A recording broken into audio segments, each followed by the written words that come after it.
Hello শিক্ষার্থী বন্ধুরা, আজকে তোমাদের আবারও আমাদের ক্লাসমার্ক ইউটিউব চ্যানেলে স্বাগতম। দেখো, আজকে আমাদের টেস্ট 2 ইংলিশ বেসিক গ্রামার। দেখো, আমাদের প্রথম কোশ্চেন রয়েছে আই হ্যাভ ড্রিমড। দেখো, এখানে আমাদের মূলত যে অপশান দুটো রয়েছে সেখানে আমাদের টেন্সকে আইডেন্টিফাই করতে বলেছে। তো দেখো, অপশান এতে রয়েছে প্রেজেন্ট ইনডিফিনিট আর অপশান বিতে রয়েছে প্রেজেন্ট পারফেক্ট। তো এখন দেখো, আমাদের মানে আইডেন্টিফাই করতে হবে, মানে চিনতে হবে যে এই আই হ্যাভ ড্রিম কোন সেন্টেন্স মধ্যে পড়ছে। তো দেখো, দুটোতেই কিন্তু প্রেজেন্ট রয়েছে, ঠিক আছে, একটাতে ইনডিফিনিট একটাতে পারফেক্ট। তো দেখো, প্রেজেন্ট যেটা হচ্ছে ইনডিফিনিট, তার যে স্ট্রাকচার সেটা হচ্ছে সাবজেক্ট, তারপরে ভার্ব ওয়ান, তারপরে বলো তো অবজেক্ট বসে, বা অবজেক্ট নাও থাকতে পারে, যাই হোক, সাবজেক্ট ভার্ব ওয়ান অবজেক্ট। এটা হচ্ছে প্রেজেন্ট ইনডিফিনিট। যদি ওটা প্রেজেন্ট পারফেক্ট হয় তাহলে তার স্ট্রাকচার কী বলো তো? প্রেজেন্ট পারফেক্ট স্ট্রাকচার যেটা subject have or has plus V3। তো দেখো, এখানে আমাদের হ্যাভ রয়েছে আর ড্রিমড, এটা হচ্ছে মানে ড্রিমের থার্ড ফর্ম। দেখো, ড্রিম, ড্রিমড, ড্রিমড। তো এটা বুঝতে পারি এটা ভার্বের 3 আছে, তার আগে হ্যাভ হ্যাজ আছে। তাহলে হ্যাভ হ্যাজ থাকা মানে কি? সেটা হচ্ছে আমাদের প্রেজেন্ট পারফেক্ট টেন্স। তাহলে আমাদের অপশান হচ্ছে অপশান বি। ক্লিয়ার? তাহলে আশা করি বুঝতে পেরেছ। তাহলে আই হ্যাভ ড্রিমড এটা হচ্ছে প্রেজেন্ট পারফেক্ট। ওকে, হ্যাভেজ এবং ভিতরে আছে, তাই এটা হচ্ছে আমাদের প্রেজেন্ট পারফেক্ট টেন্স। নেক্সট দেখো, নাম্বার 2 রয়েছে she sings a folk song. দেখো, এখানে সিংস আছে, দেখো একটু আগে বললাম ভার্ব ওয়ান থাকবে, তার সাথে একটা ইএস বা এস যোগ থাকতে পারে, ঠিক আছে। এটা কার ক্ষেত্রে? যদি সাবজেক্টটা কি হয় না, আমাদের থার্ড পারসন হয় এবং সিঙ্গুলার হয়, ঠিক আছে। থার্ড পারসন কোনগুলো? থার্ড পারসন হচ্ছে কোনগুলো? যেমন দেখো, আমি মানে আই, ঠিক আছে, উই আর ইউ, এই তিনটে ছাড়া বাকি সবগুলোই হচ্ছে third person. Okay, I, we এবং ইউ ছাড়া বাকি সবগুলো থার্ড পারসন। তো যেমন দেখো, সি রয়েছে মানে সে, থার্ড পারসন। আর সিঙ্গুলার দেখো, সি হচ্ছে একজন, সি মানে সে একজন, তাহলে এটা হচ্ছে থার্ড পারসন সিঙ্গুলার। আর যেহেতু এটা প্রেজেন্ট ইনডিফিনিট টেন্স, ঠিক আছে, তাই এখানে দেখো এস বা ইএস যোগ হয়েছে। তা আমরা বুঝতেই পারছি এটা হচ্ছে আমাদের option A, present indefinite tense. Clear? দেখো, নাম্বার 3 রয়েছে, বলেছে সি স্যাং এ ফোক সং। দেখো, আগেরটা যেমন এখানে সিংস ছিল, ভার্ব ওয়ান প্লাস এস অথবা ইএস ছিল, তো ওটা আমরা বলছিলাম প্রেজেন্ট ইনডিফিনিট বললাম। এখানে দেখো, এটা স্যাং, সিং এটা হচ্ছে V1, ঠিক আছে, স্যাংটা হচ্ছে আমাদের V2। তো দেখো, যখন স্যাং V2, V2 মানে কি?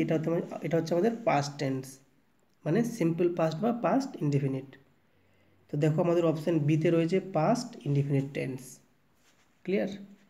দেখো, নাম্বার 4 রয়েছে, বলেছে আই ওয়াজ ডুইং ইট।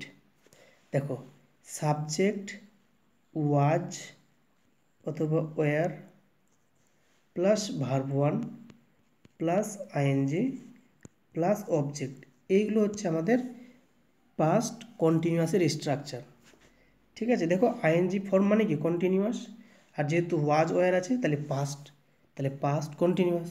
যদি এখানে এম ইজ আর থাকতো এই জায়গাতে, তাহলে বলতাম প্রেজেন্ট কন্টিনিউয়াস। ওকে, দেখো এখানে ওয়াজ হচ্ছে কি? দেখো, এখানে এই ওয়াজ আছে, আর ডু হচ্ছে কি? ভার্ব ওয়ান, তার সাথে আইএনজি আছে, এই আইএনজি ফর্ম। তাহলে ওয়াজ আছে, আবার ভার্ব ওয়ান আইএনজি, তাহলে কি? Past continuous. তাহলে অপশান বিতে রয়েছে আমাদের পাস্ট কন্টিনিউয়াস। তাহলে 4B হচ্ছে সঠিক। ক্লিয়ার? দেখো, নাম্বার 5 বলেছে, দেখো নাম্বার 5-এ যেটা বলেছে, একটা দেখো বাংলায় একটা বাক্য লেখা আছে এবং এটার চেয়েছে ট্রান্সলেশন। দুটো অপশান আছে, কোনটা হবে বলো। দেখো কি বলেছে, সে ভাত রান্না করছিল।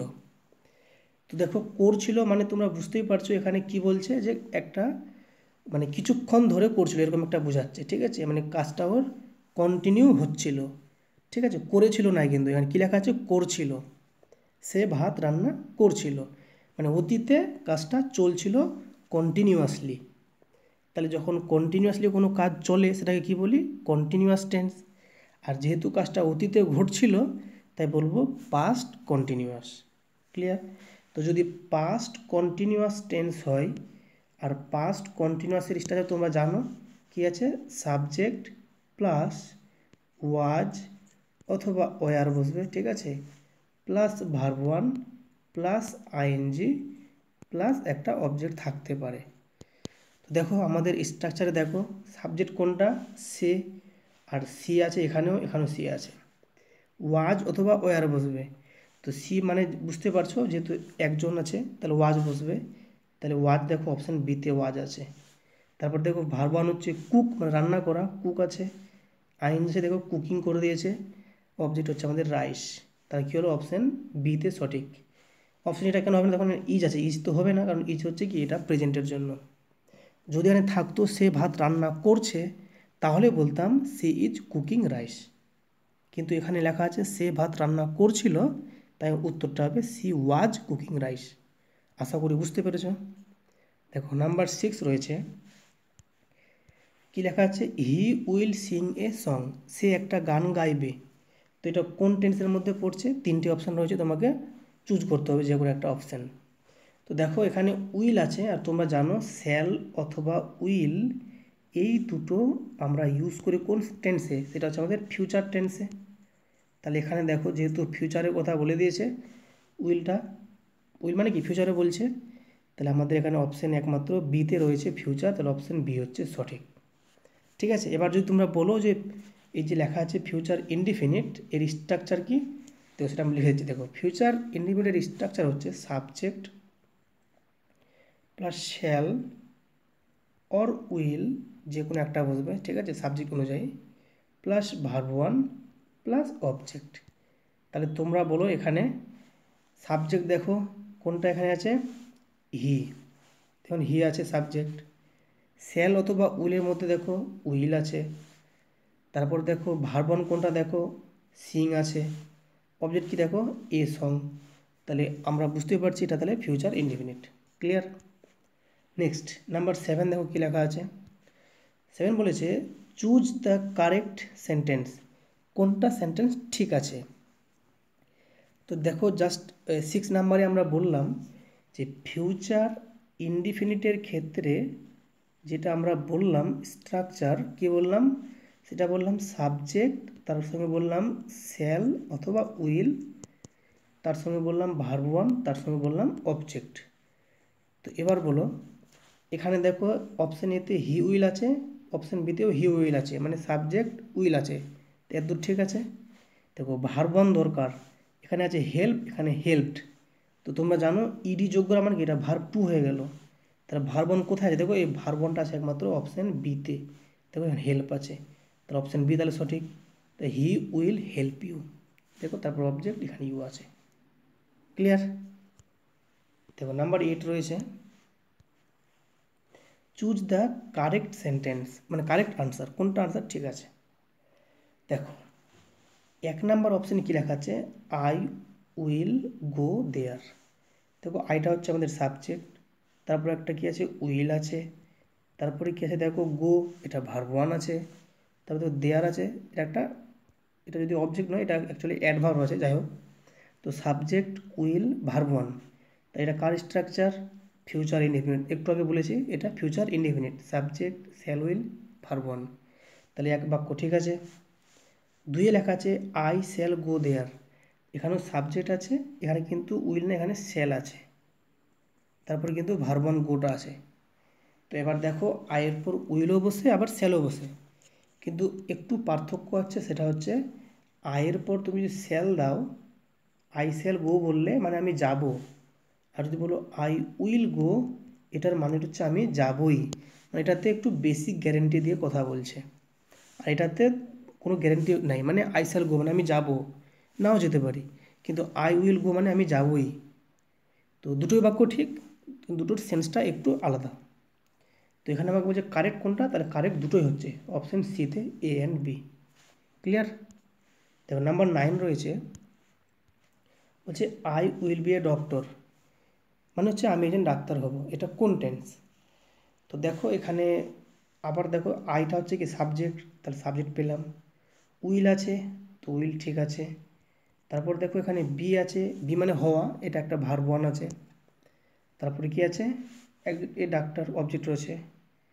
তো আলটিমেটলি দেখো সবগুলো স্ট্রাকচার কী হলো, ফুলফিল হলো।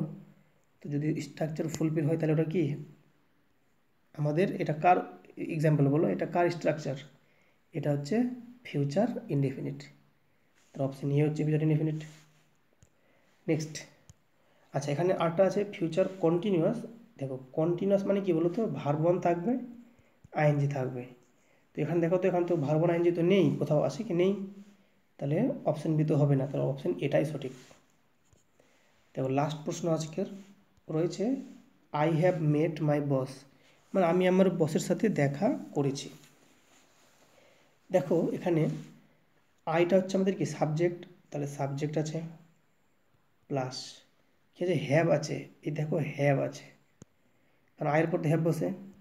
তারপর কি আছে মেট, দেখো মিট, দেখো মিটটা হচ্ছে ভার্ব ওয়ান, মেটটা ভার্ব টু, মেটটা ভার্ব থ্রি। তো এখানে মেট আছে মানে এটা ভার্ব থ্রি আছে, তাহলে ভার্ব থ্রি আছে। আর মাই বস, এটা দেখো শেষে একটা অবজেক্ট আছে। তাহলে বলো সাবজেক্ট হ্যাভেজ ভার্ব থ্রি অবজেক্ট কার এটা স্ট্রাকচার, এটা হচ্ছে আমাদের প্রেজেন্ট পারফেক্ট টেন্সের স্ট্রাকচার। ক্লিয়ার? তো অপশান দেখো আমাদের অপশান এতে রয়েছে প্রেজেন্ট পারফেক্ট, মানে অপশান এ হচ্ছে সঠিক। ক্লিয়ার? পাস্ট পারফেক্ট কেন হবে না, দেখো পাস্ট পারফেক্ট হতে হলে কী বলো তো, হ্যাড থাকতে হতো, এখানে তো হ্যাড নেই, এখানে হ্যাভ আছে। আর হ্যাভ কার এটা স্ট্রাকচার, এটা প্রেজেন্ট পারফেক্ট, তার 10 এ হচ্ছে সঠিক। এই ছিল আমাদের কোশ্চেন, এই ছিল আমাদের 10টা প্রশ্নের আলোচনা। তো আশা করি তোমরা ক্লাসটা পুরোটাই দেখেছো। আর আমাদের ক্লাসগুলো ভালো লাগলে তোমরা অবশ্যই ক্লাসগুলো লাইক করবে, শেয়ার করবে, এবং কোনো কিছু সমস্যা হলে অবশ্যই কমেন্ট করে জানাবে। আর আমাদের চ্যানেলে নতুন দর্শক হলে অবশ্যই আমাদের চ্যানেলটিকে সাবস্ক্রাইব করবে। সবাইকে ভিডিওটি দেখার জন্য ধন্যবাদ।